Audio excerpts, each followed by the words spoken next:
Oh, no. Good afternoon, good morning, good evening, wherever you might be in the world. It's he and I at the moment, just he and I. He seems to have the summer part of the Southern Hemisphere, whereas I don't at the moment. Even though it was hot as Hades last week, it's dropped down to a nice kind and gentle 25, 24 or so here now. So yeah, almost feels like winter. So we may be joined by some guys from Batmon. Batmon, not Batman, is a smart battery management system. So it'd be interesting to hear about that. That's on Kickstarter. But other than that, the thumbnail that I used for this one, bottles of champagne, or not champagne, but wine delivered by, oh no, it was champagne as well, wasn't it? Delivered by drone. What do we believe that? Oh, best be off mute. Yeah, no, I was on a different screen. I wasn't even paying attention. No, we don't believe it at all. Because Gary and I just did the math, and they got crates of wine, two cases of wine delivered in this part of the world. A case of wine's 12 bottles. We get a whole dozen to a case, and since it's 750 milliliters a bottle, that's 750 grams, roughly, a little bit less because alcohol's lighter than water, plus the bottle, which is at least another 250 grams, so you have to register that on its own, and which is a kilo a bottle. It's 12 kgs. So even if you're delivering one case at a time, you need a drone that can carry 12 kgs, and that's not likely to go unnoticed. And according to somebody, hang on, I'll just change my screens again here because they did make a note. Here we go. Bernd Nurberger commented on my tweet and basically said that the news in Japan commented on it. It says a British newspaper reported, accordingly, the Yokohama Port Authority, they know the news, but there are no reports of drones flying. So the Port Authority said there were no drones. I mean, yeah, really seriously. And this guy, I read a couple of other reports, he's well known for pranking and making outrageous statements. So he was just pulling people's legs, just having a bit of a joke. The problem is that the mainstream media never check the facts because they don't have to. It's drones. You don't need facts. You just need hyperbole. And so this is a great example of why we should never believe anything we read in the media that involves the word drone. Well, it's tomorrow's chip paper, isn't it? You've got to get on to the next story. And I think we live in a time when newspapers are basically, even here, it's slowing down. Pull up, here I go again, pull up a sandbag. But many years ago when flying in the Mara, evening wavy davy, land in the middle of nowhere, and I can't remember what thing was happening in America. It was the Clinton. It was here's topical. It was the Clinton impeachment, and some Maasai came up and laughed and joked about it, and they were just avid newspaper readers. They could get hold of a newspaper, it would get read and passed around, and people were very on top of the news. But now they're just on top of their smartphones, even up there, getting their information. So newspapers are struggling. Newspaper rant ends. But yeah, it was an interesting story in that it's not, whilst unlikely that it occurred, it's not beyond the realms of possibility in this modern age. And at this sort of time, maybe delivering wine wouldn't be the best idea, but there might be some other stuff they might want delivered to a ship that's just anchored off harbour. But I suppose nothing that they couldn't have just hauled up from a boat. Actually, because I'm sure in this era of the coronavirus, drone deliveries be a great way to keep out of trouble while delivering essential medical supplies. In fact, I'm sure that's been done somewhere in China, hasn't it? They've dropped stuff by drone to keep so they don't get infected, and they probably hose down the drone before it lands. I don't know. But yeah, that is important, and it's a positive use for drones. But those don't get reported that often. No, they don't, sadly. Yeah, I was thinking if it had happened, what would the quarantine procedure have been for that thing? It's not like that nuclear power station where they just left the gear in there. They just left part of the robots.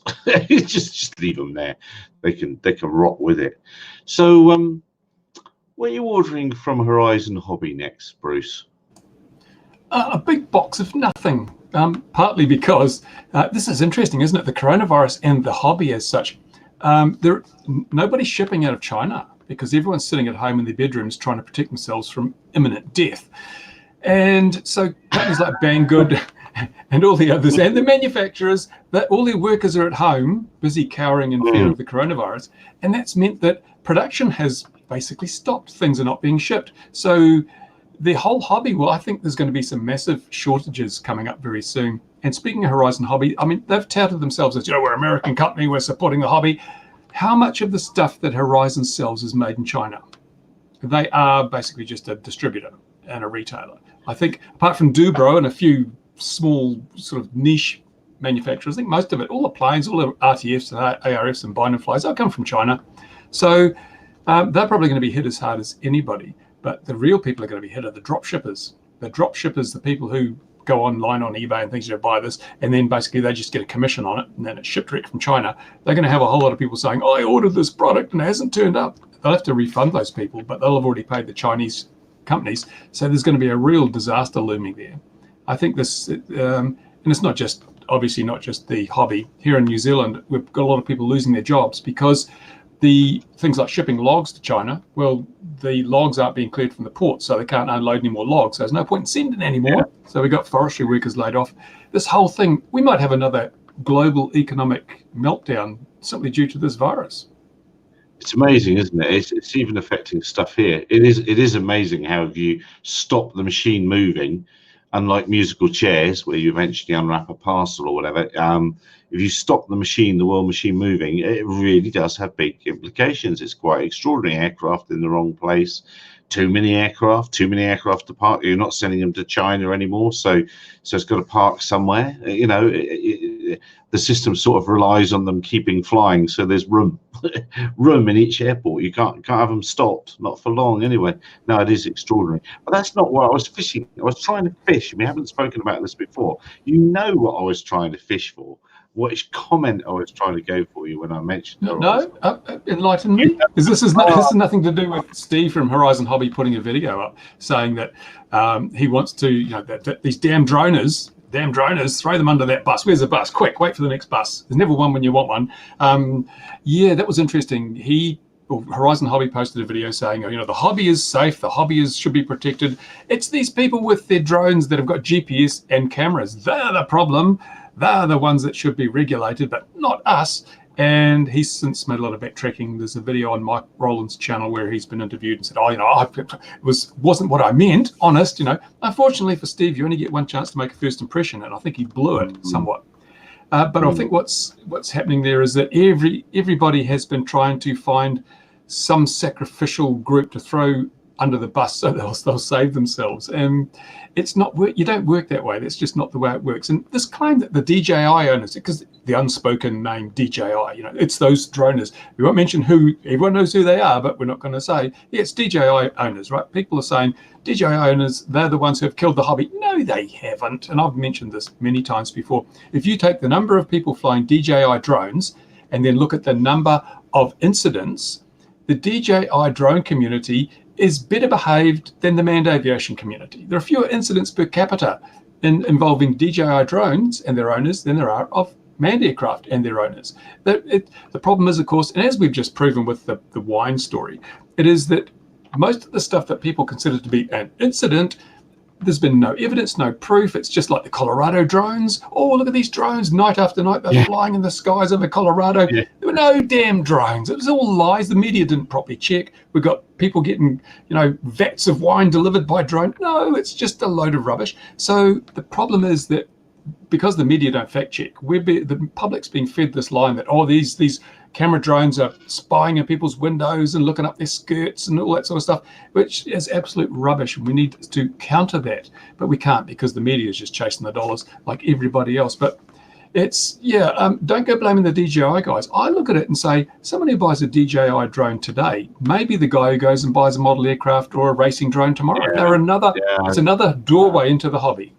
Yeah, no, I completely agree, and I think you're right. I think quite a few people do end up in, particularly the FPV world, from that sort of thing, and perhaps at a faster rate than people were back in the day.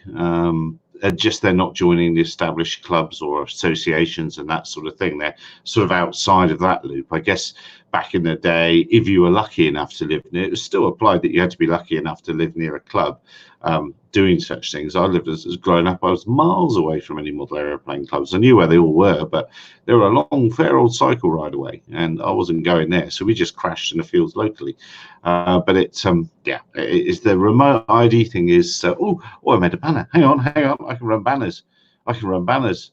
And here it is, look. And this is how it feels to me right now.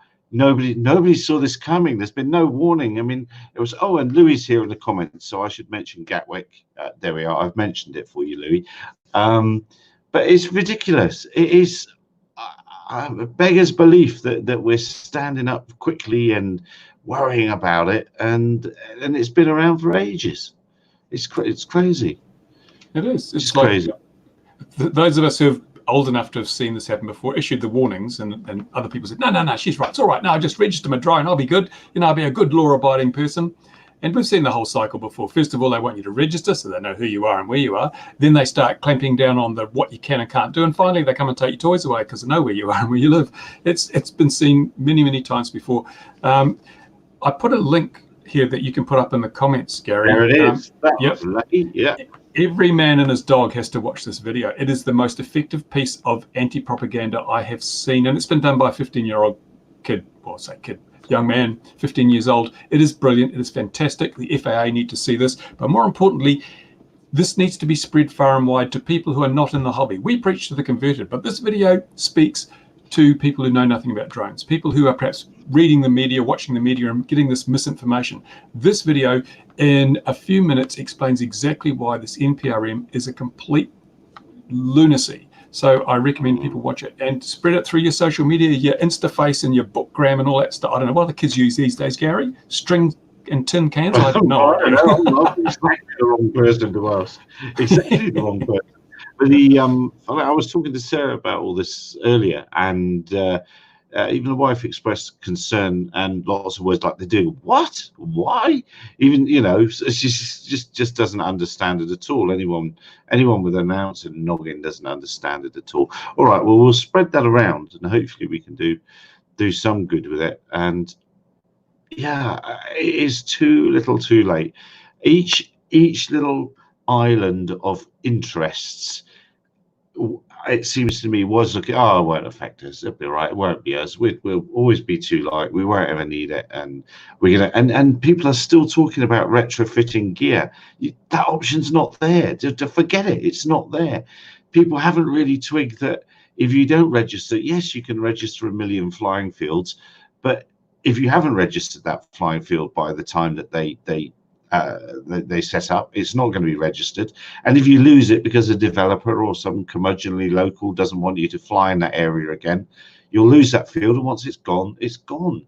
So it's a net going away of the hobby. But it's very interesting, isn't it, how the commercial interests have lined up. The AMA, I mean, what do we think about the AMA's mass response with manufacturers? I think, again, too little, too late. Well, Horizon Hobby was in that consortium that the AMA got together, but there was a very noticeable lack of FPV companies represented there. It's like this whole thing, if you fly FPV and you front up to an AMA club, basically you have told to go and stand in the corner and don't be a naughty boy anymore. That's the sort of feedback that I'm getting from a lot of people who've tried to front up to AMA clubs with FPV models. It's like FPV is seen as the pariah because, as Horizon Hobby said, it's these FPV flyers with the cameras and GPS on their drones. They're the ones that are causing all the problems. This is a misconception that has to be rectified, and unfortunately we've got the AMA, who is claimed to be the single largest representative body, but they're not flight testers. But again, I'm looking at flight test. They've got a second channel and they've made these videos very good, Josh, at the CES and so forth, but they don't seem to be pushing it through their main channel. I've got a few thousand subscribers on the second channel. Why aren't they putting their entire might behind this? It's like they want to be seen to be involved, but they don't actually want to be involved. It's a little bit, I'm really disappointed in Flight Test. They are simply patting at it. You've got to do this properly, because of course they have their own area that will be a freer. So from that point of view, it's probably, commercially speaking, not such a good idea to have it watered down too much, because then people will have to come to the Flight Test flying area and pay whatever the fees are involved there. And so there's so many commercial interests involved here. The guy from Horizon Hobby said something very interesting. He said that he was there to protect the industry, the hobby industry. And that's right. He's not there to protect the hobby. He's there to protect the hobby industry. He's there to protect Horizon Hobby. So if he needs to throw other people under the bus to protect Horizon Hobby, that's what he's going to do. It's a commercial imperative. It's nothing to do with saving the hobby for the benefit of everybody. It's about protecting the shareholders of Horizon Hobby. And I can understand that. It's a capitalist environment. He's got a responsibility to look after the money, and that's what he's doing. But you know, people need to see it's like AMA. They've got a responsibility to look after their members and the revenues that produces. Flight Test, they're a business. They've got to look after the business side of things. That's why I think we've seen these individual entities which have a commercial imperative looking after themselves rather than looking after the hobby. You know, we've got the FPV Freedom Coalition. They don't have a commercial imperative. They're a not-for-profit registered organisation. They, to me, have been doing a lot of really good groundwork because they are looking out for the hobby, not just for themselves. Yeah, and then I can't help thinking old Chad's going, well, hey, got rid of the last one just in time. Yo, get in. And dodged another bullet. Yeah, exactly. Yeah, he fired it, then dodged out the way of the ricochet. So Louis saying, sure that the old players want things like it was before the explosion, the China clones, and fly everywhere. Do they really want to go back to the days of hyper expensive Futaba and oh god, I can't even remember the brands, JR and all the other radios? Of course they do. Servo, I mean, remember, really? the hobby industry does, because there's huge margins in that sort of stuff. True. And you have to buy it locally. You can't this was before the days when you could jump online and buy stuff from Banggood. It would turn up 2 weeks later and it was super cheap. This is when you had to go into the hobby shop and you had to talk to the hobby shop owner and pay him 3 times what something was worth, because he's going to make 100% markup and the distributor makes 100% markup, the importer makes 100% markup. That's why you were paying back in those days nearly $1,000 for an average type radio system. These days you get the same thing for $150. All those middlemen have been dropped out of the equation. Those middlemen, they want it the way it was. You can't, you know, if people aren't dealing with you, you can't make any money. So yeah, I think there's a big chasm between those that are looking out for commercial interests and those that are looking out for the benefit of the hobby as a whole and the people who are engaged in it. And I don't think that many of these parties are actually honest. I think that Steve from Horizon Hobby let that almost slipped out rather than was actually a statement he meant to make. And I don't mind. I mean, I fully understand that businesses need to protect their bottom line, and I've got no problems with it. But I just wish that they would be a little more honest about what their actual goals are, rather than say, oh, we're here for the hobby. No, you're here for yourself. Be honest about it. Don't be embarrassed about it. It is a reasonable perspective, but don't try and fool us by saying that, you know, we're here for you. No, you're there for yourself. That's what business is about. True enough. I heard an interesting thing about a gliding podcast I listened to, and I was talking to the head of the Australian Gliding Association, and they identified 5 or 10 years ago that their membership was aging rapidly. It was 55 plus and so on and so forth. And they made active measures to change that, and they're now at an average age of, I think it was like 54 or something like that, which doesn't sound great, but it's still better than it was. But their younger membership now is 25% of their total membership. They're less than 25. Yeah, 25 and 25, that's what it was. And it strikes me that yeah, I've got a JR PCM9 but not the 72 megs. But it strikes me that that's the missing link, that we really should have tried that 10 years ago and tried to make sure that the population didn't age quite so much, and we might have had more of a fighting chance now. Well, that's the thing, though. The traditional hobby is greying out. It's greying out. No one wants to fly old balsa nitro trainers around a grassy field in the middle of nowhere. But the problem is they don't appreciate that if they don't embrace the things like FPV and drone racing and all these other things, then they're not going to get the fresh blood. A lot of you look at the average drone racer. Yeah, there's people like myself who are old and just pretend we can fly, but most of them are young people. You know, that the young people that we were missing out, that were simply not entering the hobby at all. Now they're coming in because we've got new technology.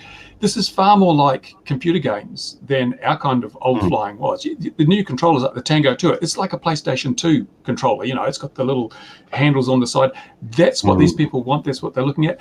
That's where the future is in this hobby. And eventually, when these people get old and grey like us, they'll slow down and they'll start flying models in circles around paddocks, around fields in the middle of nowhere. But in the meantime, if we don't grab them and keep their attention and get them excited and show them, give them something they can really enjoy, they're going to go away and do something else. So the trouble is, I think as people get older, they get a bit narrow in their perspective, and they don't want these damn young kids coming out and annoying them on a Sunday morning with these horrible buzzy things. Really, these people have to chill out and remember what it was like when they were a kid. Just but to a certain extent, that's a rite of passage in whatever hobby or whatever you have, whatever you do in life. Even if you have nothing to do with model airplanes, you are supposed to be a curmudgeonly old man. I mean, that is the law, and must always treat youngsters with disdain. Damn, need more practice. Yeah, I need more practice.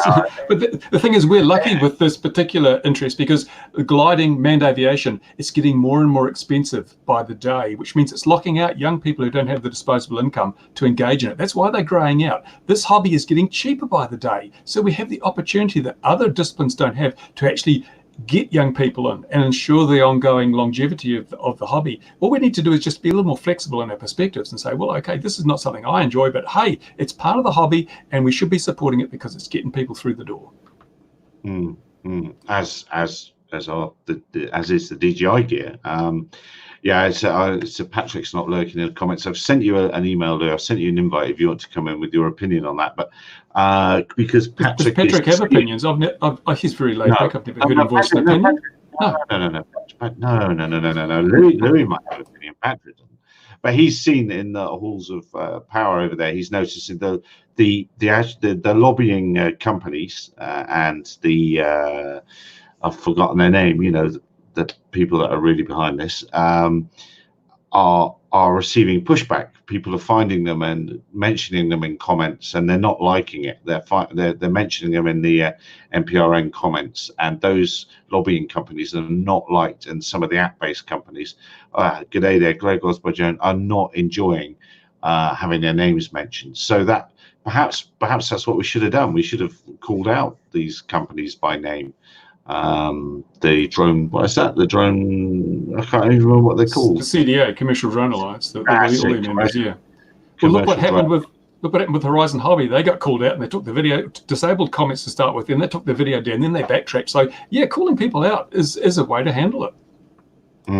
So there's if you haven't yet made your comments, and maybe there's I meant to look before we started what the number of comments was at. Anyone know off the top of their head? It was over 10,000, I think, last time I checked, which was a day or two ago.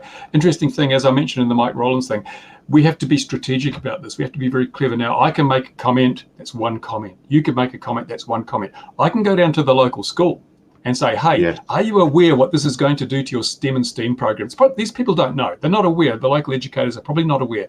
I could get them, the teachers, to say, get all the students to send in a comment, because this not only embraces the STEM protection, but also it's civics. They can become part of the democratic process, and it becomes something that not only the tech classes can do, but the civics classes can do. So then you get one person creates hundreds of submissions, and suddenly the leverage is enormous. If we have 100 people go out there and they get schools, each school that they talk to sends 100 submissions in. It's 10,000 submissions from one person, effectively, or from 10 people. That's an exponential growth. So that's what people need to do. They need to get out there in the community and alert the other groups that are probably unaware of this, but who have a stake in this. Get them to go and do it. And I challenge people on the Rollins live stream to go out tomorrow and do it. Go and do it. Don't just say, oh, I'm going to. Actually get off your bum and do it. And until you've done it, you haven't really completed your role in this whole process.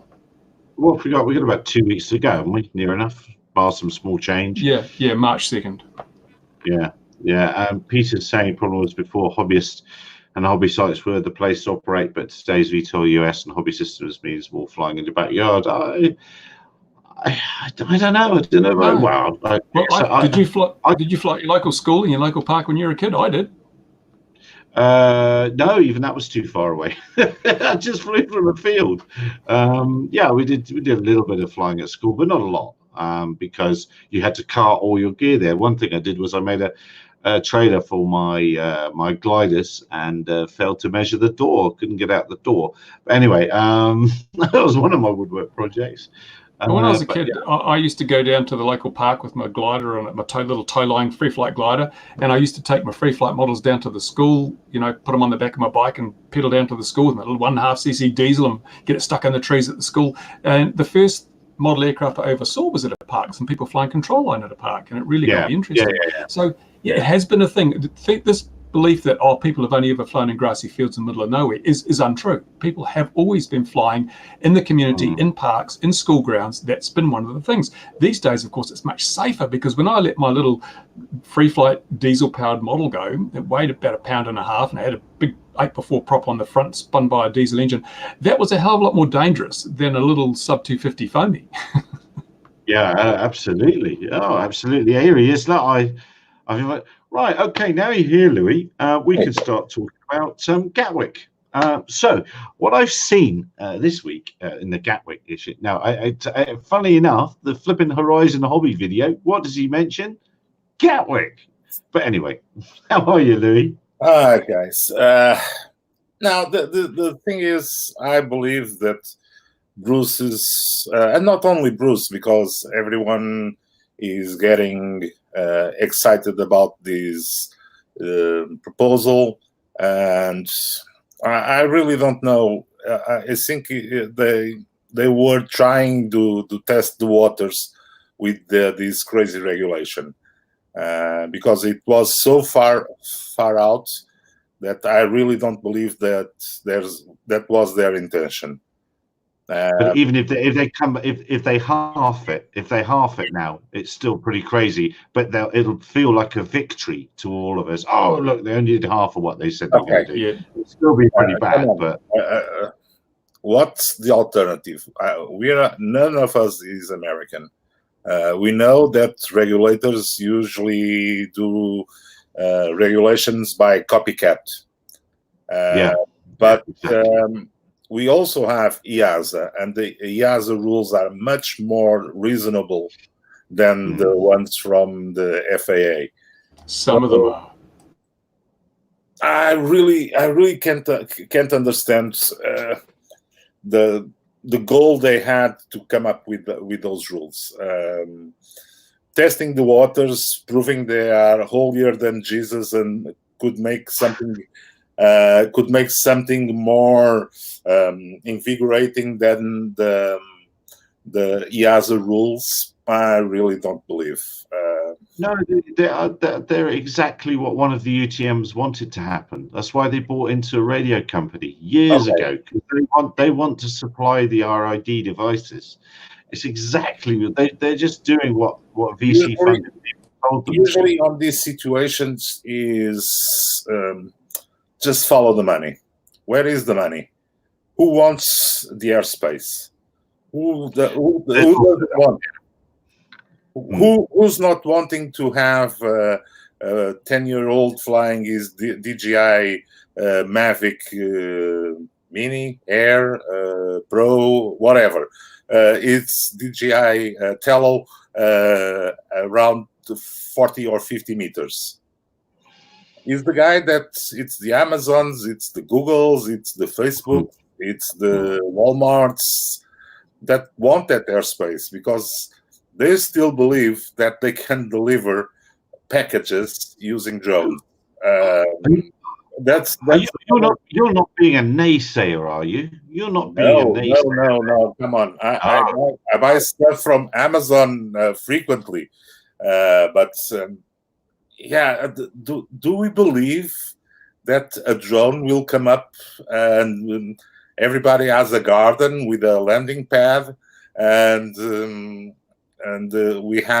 we order, and then a drone comes up and brings us the diapers? I've built it. I'm waiting for them to come, but they don't seem to be arriving yet. I've built it. I'm ready. I'm waiting. I'm here. I'm good. I'm good to go. I've got ADSB, I've got FLARM, I've got a mode area, I've got everything. I've got a chart, it's on a map. Okay, but they're not Gary. How many people can do the same as you? Can Mr. Joe Smith do the same? No, he can't. Oh, do you mean all the people where it would make money that would be in a city? Do you mean where the population is, because flying 1 kilo load to me in the middle of nowhere probably won't be very cost effective?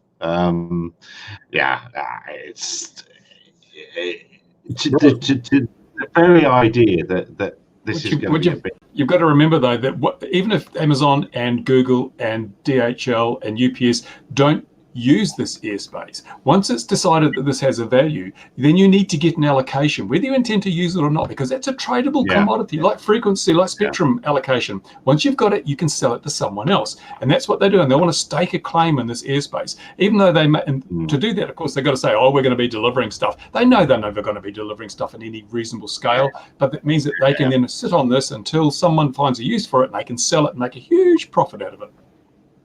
Yeah. So, like I told you, Bruce, you just have to follow the money. That's where these crazy FAA proposal comes from. It's from the money. Just follow the money. Yeah.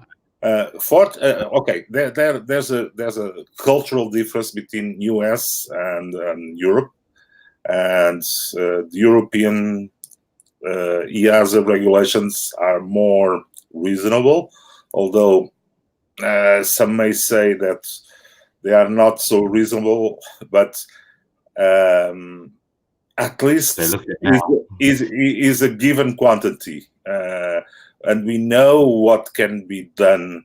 And come on, and having to get operations running in multiple European countries, the current situation is much worse than it is if we get the EASA regulations. So I, for one, on the professional side, as a commercial with commercial interest on drones, I, for once, I welcome the EASA regulations. US, come on. But I was just going to say, EASA largely leaves model aeroplanes alone as well. Actually, it leaves them alone. There's really no big problem requirements, other than registration. I think that's the only little bit. Yeah, but registration. Come on. I have one of my company's drones is used for demos. And it has stamps from all over the world, as license plates from several countries. So the top of the drone is full of license plates and regulation that we have to put. But that's interesting in itself, because you're not allowed to do that with a manned aircraft. Here comes someone from. Now you're gonna have to tell me how to pronounce your name. Hey, this is Johan. It's just like a Y, yeah. Okay. Johan from Rotoid. Okay, so this is Johan from Batmon, Battery Monitor. Smartify your drone battery. In fact, let us put that up on the screen, and we shall come back to our previous conversation. Oh, the gentleman that has that nice Kickstarter. There you go. On Argo Pilots forum. Yeah. That is the one. That is the right one. Yep. That's the very one. I don't want one of these. What on earth do I need this for? I charge my batteries. I know how long they last. I know it's easy. What on earth do I need this for, Johan? So this is basically for when you have a battery, you don't know what is exact charges, and you want to use the drone. You want to basically fly the drone to the maximum possible extent. This is basically a device that makes a dumb battery smart. And how long have you been thinking about this, planning this, working on this? So it did actually start as kind of a hobby thing that we started basically to monitor voltages, right? So if you think of a multi-cell battery, and most of them you can see only one voltage right now using a power module. But if you have batteries and you want to see like 2 or 3, if you have a multi-cell battery and you want to see the voltage of all of them, you would have to, there's not really a way to do that in the flight. So that's how we started with it for monitoring the individual cell voltages, but then realized later that there was nothing on the market right now. You obviously on one spectrum, you had this like DJ batteries, which is completely closed, and then it shows you an LED, which is good. But then if you want to build your own drone, then you can't really use that or get the data from that. So that's how we started building up this prototype and then slowly iterating to get it to work with different autopilots. Okay, boys, chaps, any questions? No, as you know, I use a lot of DJI, and at my company we have hundreds of batteries, and it is a real godsend to have that DJI system on the batteries. All those that don't use DJI are either using complicated systems with labels, small notebooks, and everything, and carefully managing the batteries, but they don't manage as well as a system like closed source has. So it's a welcome procedure. Now we just need to get this smart battery monitor integrated on the flight controller, and up and away. In fact, isn't that the best place to have it, Louis? Because then you only need one for all your batteries. No. The thing is, you could plug in the smart battery monitor and have the drone behave according to the charge. Not everyone flies line of sight like you, Bruce. You always fly nearby. So if you want to have a drone further than 25 meters, you really need to have a good battery maintenance procedure. You're just thinking about it though, because this is, it's not an expensive item, is it? Cheapest is $40 and it goes up from there. What about the option of having that intelligence in your craft and then just having a simple ID on each battery and having the craft log the battery parameters? And therefore you could reduce the cost because you only need one set of complex electronics on the craft. On the battery, you just simply need a method of identifying that battery uniquely. Memory is cheap. You can store all on the onboard memory on the craft. And it's also, so reduce the costs involved. Is that a practical option? Was that a question for me? It was indeed, Johan. Yeah, so from that perspective, right, there's two different ways to do it. So one is you need some circuitry no matter what. So one way to do that is to really put it on the drone and have the drone communicate, basically have a system on the battery that identifies it uniquely, and then the drone gathers all the data. That's one system. But then it's not just the drone that's involved. You have to build the charger with all of these aspects for getting the data from that.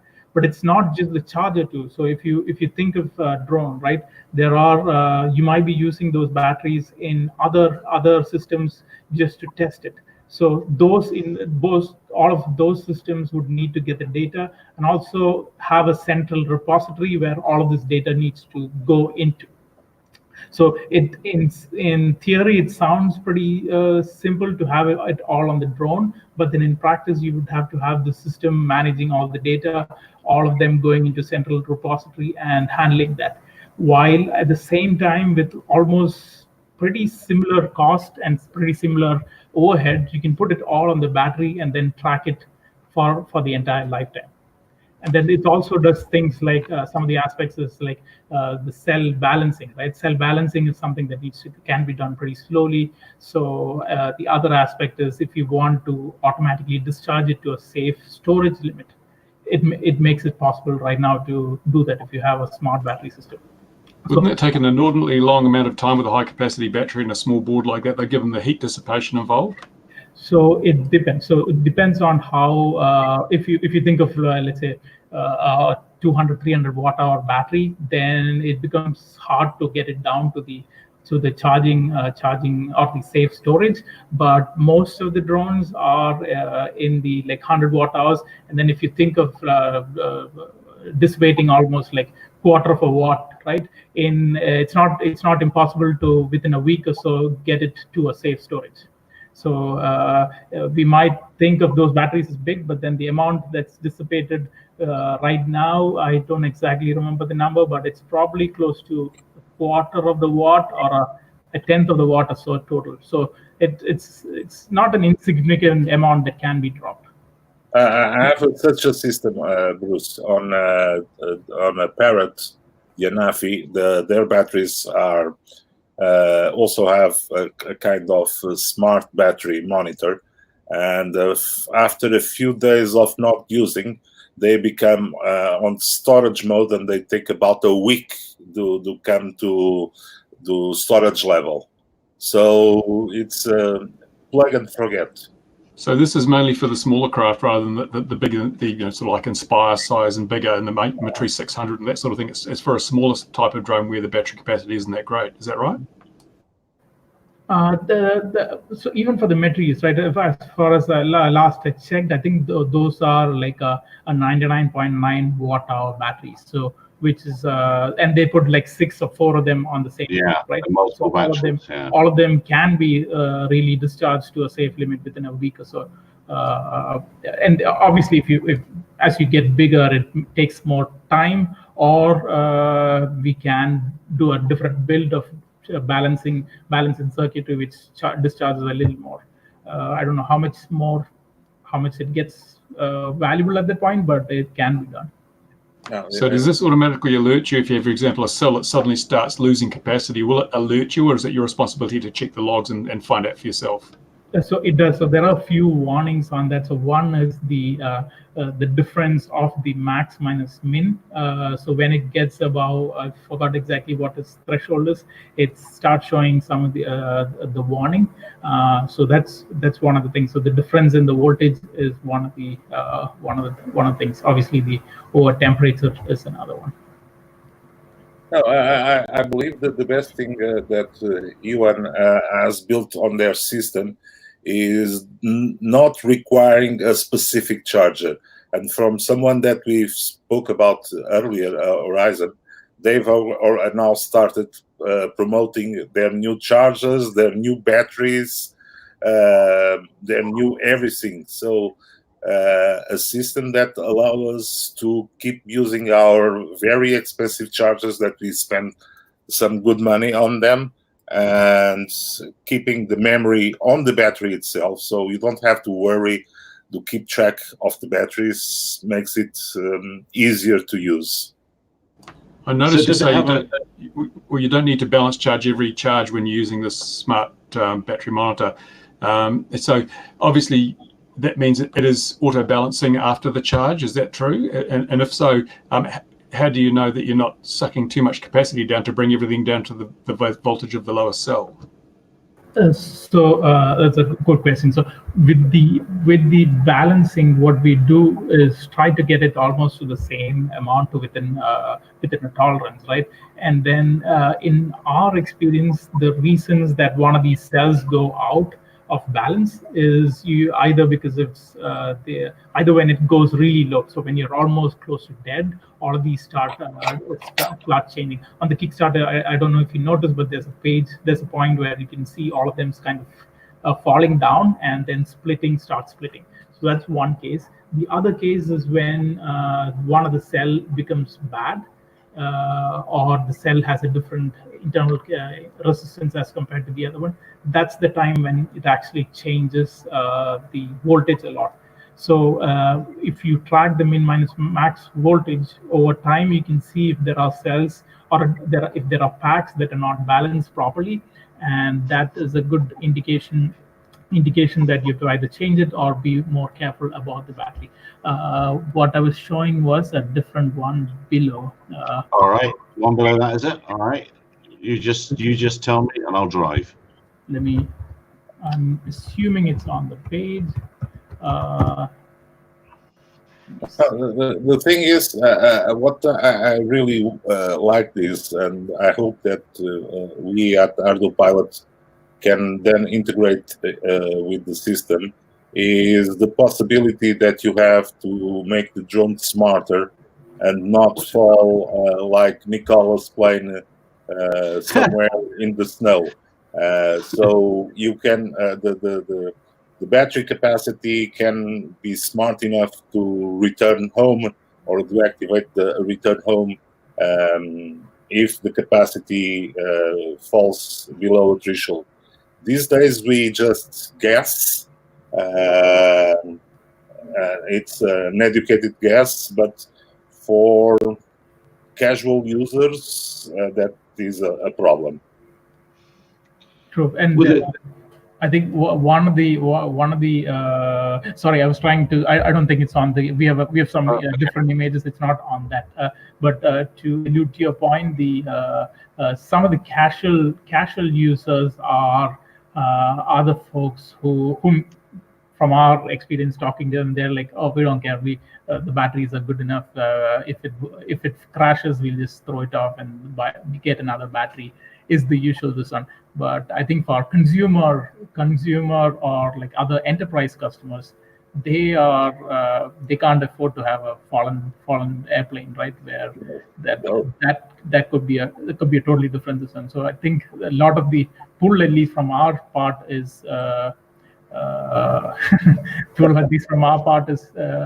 they are the enterprise folks are more interested in the. Well, it's a function of the cost of the sensor that you're flying, isn't it? If you're flying a fabulously expensive sensor, you'd really want to. Well, I don't know. Louis the man is the expert in that regard, but you'd want to know what your batteries are doing more. Yeah, absolutely. It's fundamental. For instance, in our company, our drones are fully autonomous, and the thing is, when the system warns us that the battery falls below a certain range, we have to take over manually and land immediately, because the system does not know does not have the return to home enabled. So we need that precise measurement of capacity, and to be sure that the remaining capacity can operate the robot throughout his entire path. And come on, even the cost of the system, even now on Kickstarter, it's negligible regarding the cost of, let's say, 12S 16,000 milliamp battery. The cost is astronomical. Those of us that have to buy these crazy batteries, when the boss writes the check for a set of batteries, it's hard. Come on, $800, it's the price of a set of batteries for $800 to $1,000 a set of batteries for a DJI drone, for a professional one. So you still use checks, Louis? Gee, you're a bit old school. No, not me. But I guess I wouldn't buy those batteries, but the boss does. It's probably best to sum this up by saying this is something that it's better to have and not need than need and not have. Oh my God, yes, Bruce, you're absolutely right. I just hope the system, it's one of those systems that is, if it just works, it's okay.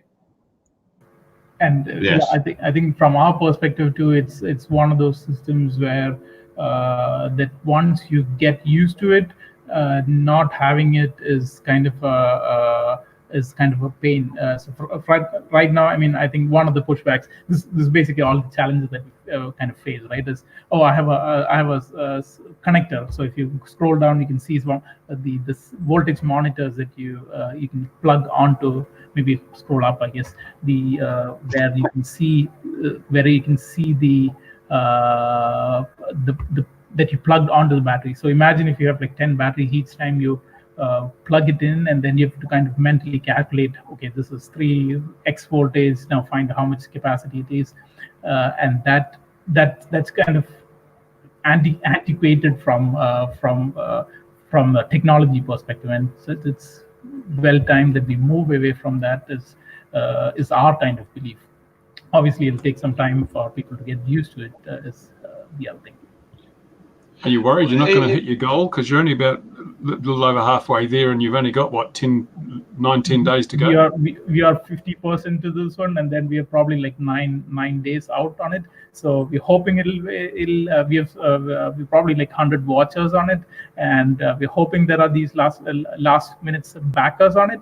But we're doing all we can to promote and then help people with questions and stuff. I see you've teamed up with young Trent Yeah. with Titan Batteries there. You're familiar with you know Trent? Nice. Okay. Yeah. Oh, well, of course. We've all been around a long time. Yeah, they make pretty good batteries, and their quality of construction is pretty awesome. We're pretty happy with a lot of these cells that we got. I think, Johan, perhaps you should unpack the prices and what people might get on Kickstarter. What do they get for what amount of money? So right now there was few earlier there were few really early bird prices, but right now the what you get is $40 you get a single board, and for the there is a 6-pack and the 12-pack that is there. For the 6-pack it is about $210 for 6-pack Batmon, and the 12-pack is $300. But I think to top it all, what Titan has given is a 5% discount on any of their batteries, and also a free install of the of Batmon on the pack, which is pretty sweet if you don't want to get your hands dirty with installing the batteries, installing Batmon on the batteries. Yeah, isn't this a sign of the industry growing up a little bit? Isn't this a no-brainer? It's just what you do. And how far out before? Oh, I know what I was going to ask. So what sort of analytics software comes with this, if anything at all? So with Batmon, it's basically a firmware, and there is a particular branch of the ArduPilot and Pixoc which can talk to Batmon. So it's basically it's an open protocol called SMBus that it uses to talk to the battery and back, and it's also available on Arduino, and we're actually working with a developer who can also build it for who's also building the driver for Jetson. So eventually, our hope is we can use this on multiple other platforms other than drones and kind of make it a common interface for others to use. So across the robotics space, as it were. Across the robotics space. And so you don't have trend monitoring software for it at the moment. Say that once more. Is there trend monitoring software for it? The trend monitoring in the sense of what the capacity of the battery, you mean? Yeah, so I know, automatically I know that, last week it was doing this well, or last year it was doing like this, and now it's charging like this. And yes. Just to give me history of the battery, keeping up the history of the battery and extrapolating on time. So it does not keep a history of what it did last year or so, but it gives you the latest estimates of how much battery capacity is there. So that is basically a different system that's probably best managed by the customer or so. But from the value perspective, eventually we could probably use it, but right now we don't. We only give the latest estimate. So if you buy a 5,000 milliamp hour battery and then a year later it's a 3,500, you only see the 3,500. We don't tell you what exact flight kind of destroyed that or all those aspects. If you're sort of putting a low-cost Bluetooth module or something in there, so the battery, you could basically log battery data to a phone or an app or something, and then you could call up the history of batteries. You could notice trends. So a particular type of battery may be failing after a certain amount of time, so you could set alarms or warnings on the use of the battery that this is now at 80% capacity or life, whatever. There'd be a lot of, from an intelligent battery perspective, there's a huge amount of potential. If you can log that data, you can analyze it and you can use it to predict future trends with your battery systems. I think that's probably one of the largest areas where I see this being different from other battery monitoring systems. And if you had a wireless connection to your tablet or your phone or something, then that makes it just a whole step further ahead. Have you considered that in the future? Yes. I know you're showing the charger on that. That is definitely one of the things that we want to move towards the future. So I think from the perspective of adoption of smart batteries, I feel like we are so early in the mentality of how we use it and some of those, that the first challenge that we have to break through is to get people to say, oh, okay, smart batteries, they're more convenient, and let's start using them. So what we have been trying is to get what is the most minimum viable kind of usable system that a user can use, so that you get to actually see the values of that. And then obviously all the analytics on top of that is something to definitely build on, and which would be valuable from the safety and the analytics standpoint of it. Everyone wants to talk at once. Do you have competition in the market, and if so, why is your product better than theirs? So yes, so I think BatGo is one of the main competitors on the market. The other one is the Spectrum.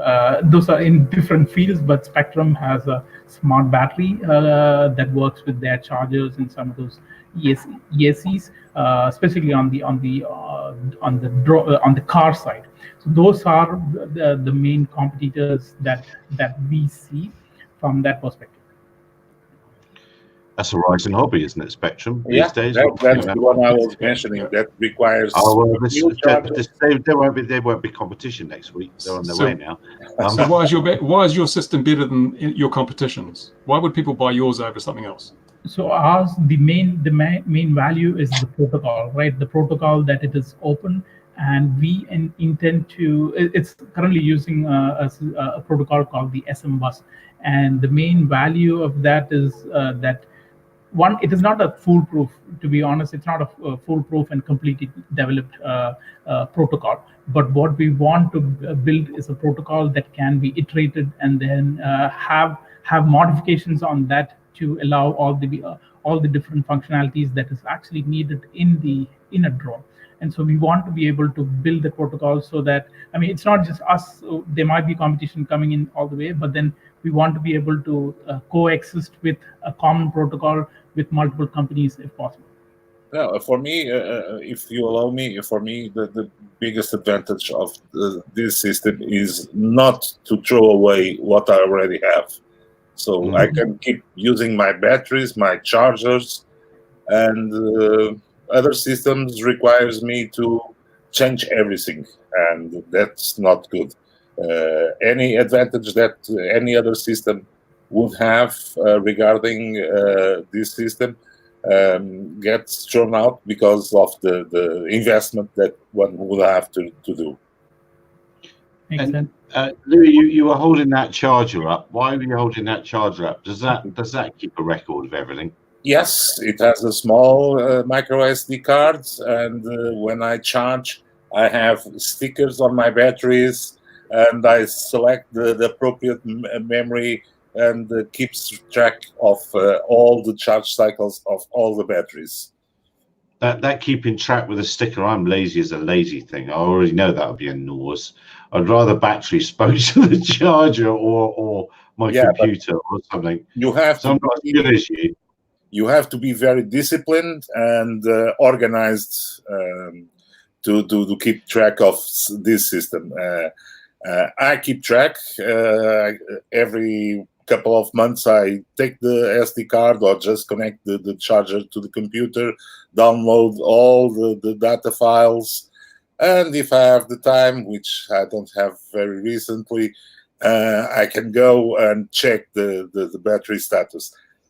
Not because I would almost put money down that, like a man like yourself, Louis, with hundreds of pilots all over the place, I'd almost with trend monitoring, I bet you, because like if you put it on all Bruce's gear, you'd see how quickly he thrashes his batteries, and you'd go, that Bruce, I'm not sending him out on a job with this big expensive sensor because I know he's going to destroy the battery.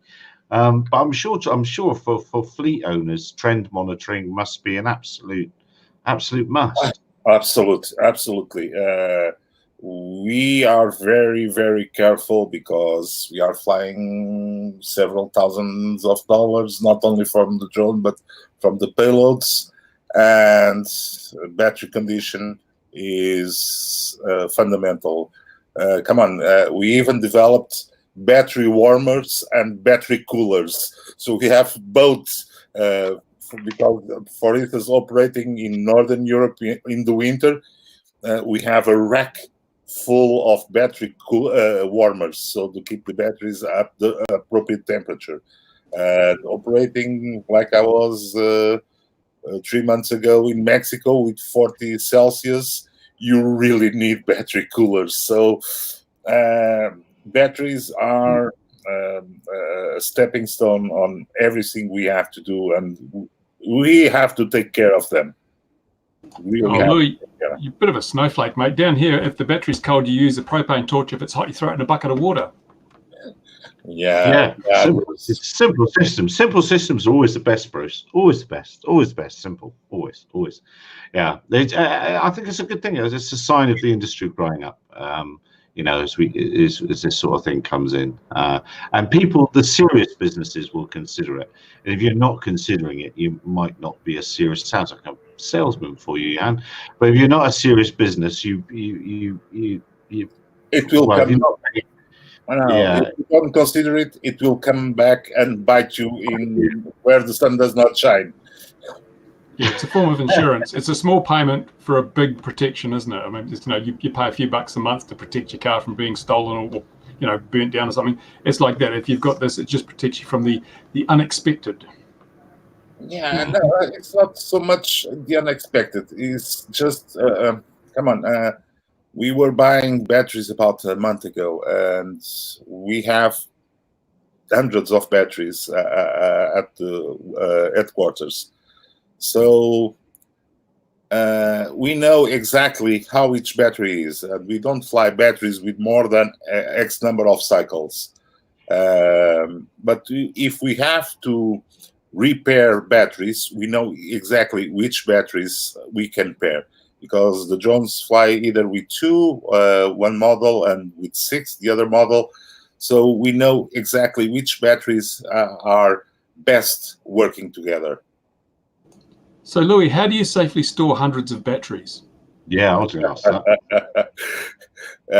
On a very, very careful, planned system.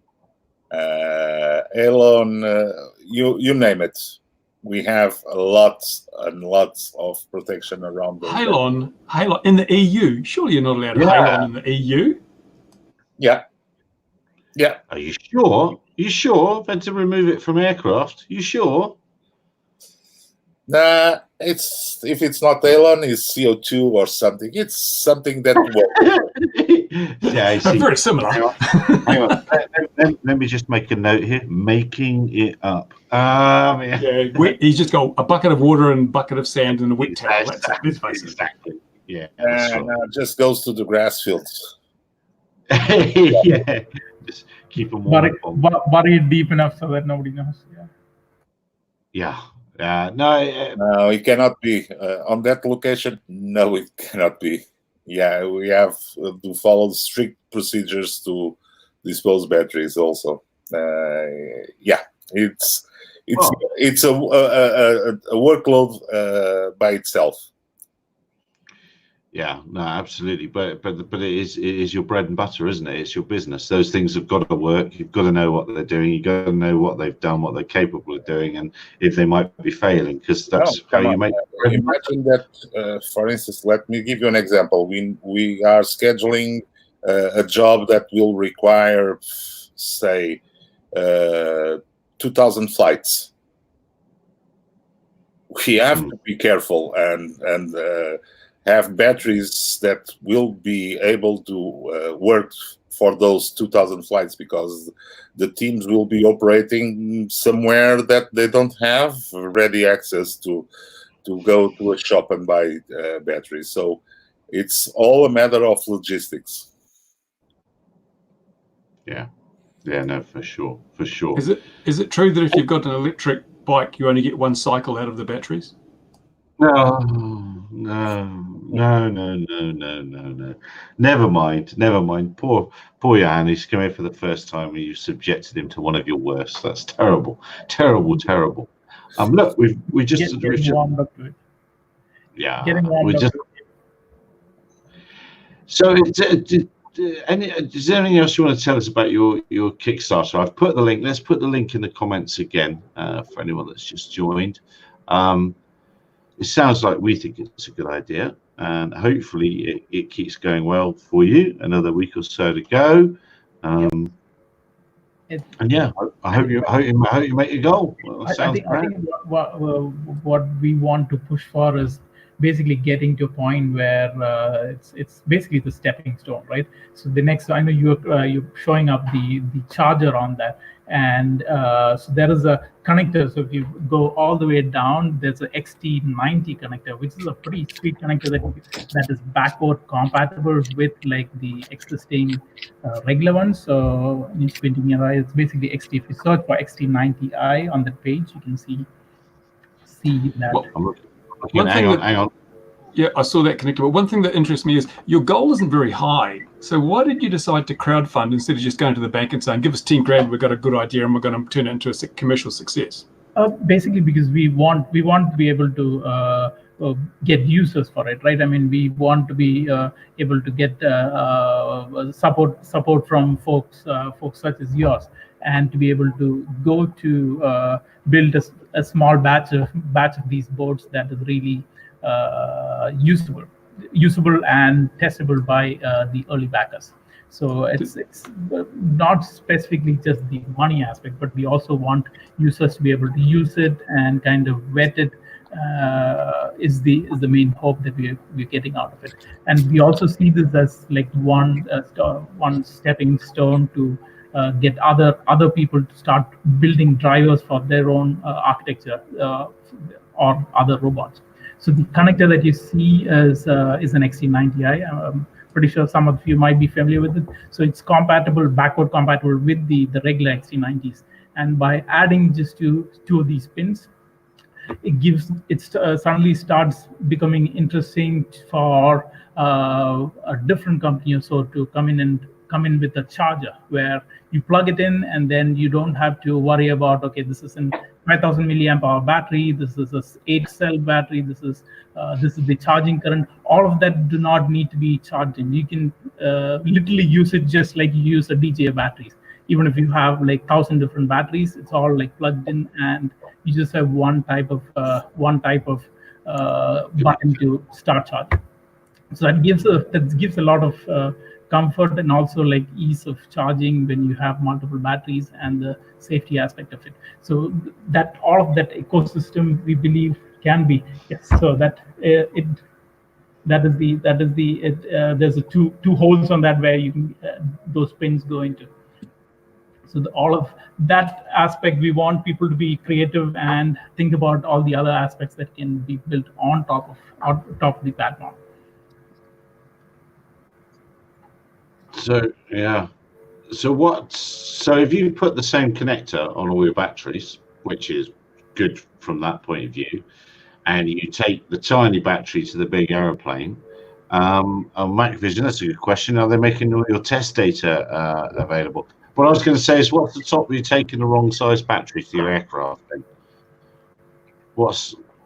Then it's the role of the flight controller to tell you to tell you that.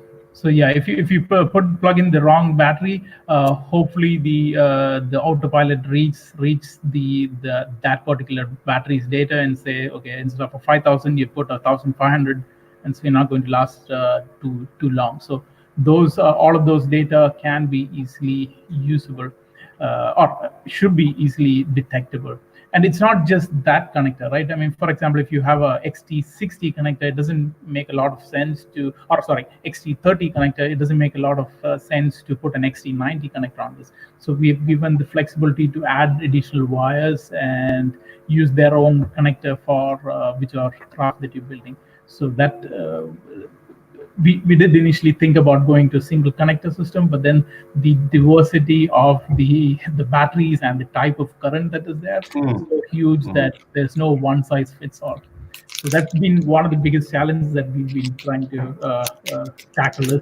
It's not one cell, it's not one capacity, it's not one current. It's like a whole variety of them.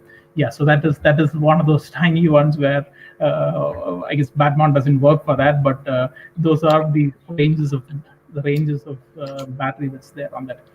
I guess Macvision 3D is asking about the test data. So we have some of the test data that will be making it available after the Kickstarter. There's also some that we are still doing some cycle tests on some batteries, and there's some data that is in the process of being built. So yes, all the data, and our hope is that all the data for specific cells, we would be able to open it up and also give the capability for other users to bring in new chemistries and build the profile for a new battery by themselves. So that is our hope. Yeah, basically it's the Lions that the long range people like a lot. Correct. And possibly the high voltage ones, the 4.35 volts per cell. I'm not seeing much more available because I don't think that anyone except Bruce still uses NiCats or NiFHs. Lead acid, man. Lead acid's the way to go for drones. Gee.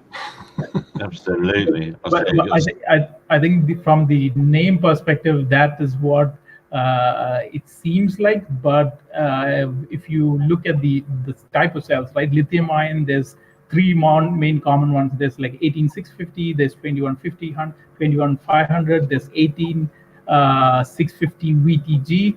And there is, so if you take the list of them, there's probably another like 20 of them in the lithium ion category. Similar to that on the lithium polymer too, there's almost like, I would say close to 100 different types within the same lithium polymer and this category. So it all looks the same, but there is a lot of change in that system too, which has to be slowly incorporated. No, well, best of luck, as I say, well, we've gone well over the hour, not well over, but we're over the hour now, so we should probably wrap up. And so at this point, Johan, what we do is we just say, has anyone else got anything else that they've seen this week that you wish to rant about? I get nervous. I see Louis look across. That generally means I'm just waiting. I'm just waiting for something that was advertised, so I can call it false advertising on. Oh yes. XJet or the Drone X review. The guy that made me buy this. Oh, the Zod 250 Dart. Have you got a flight controller on it, Louis? Well, I didn't even have time to build it properly. Come on, I'm just waiting for RC model reviews to come up with the testing and all what we can do. But yes, you want to put a flight controller in it. You need to put a flight controller in it. This what one, have you got? Right? Yeah, that'll work. That works good. That's a real excellent budget flight controller. Yeah, but I was thinking on going crazy with this one. Is that a Pixar? Oh yeah. CUAV 5 Nano. It's a bit heavy up 250, will it? No, it's not heavy. Is that with the receiver? Do I see the receiver hanging off that as well? Yeah, I was doing some testing with Bridge the other day, and it has a receiver plugged in, still has the receiver plugged in. That's got a fair old range then, if Tridge can talk to it from Australia. That's very impressive for us to be. Yes. Very. Yeah. Now that Tridge is a gentleman now, a sir Tridge. Yes, doctor, whatever. Doctor. He couldn't actually write his name on a bit of paper sensibly, could he? He's got so many letters and numbers. Yeah. Yeah, it wouldn't be possible.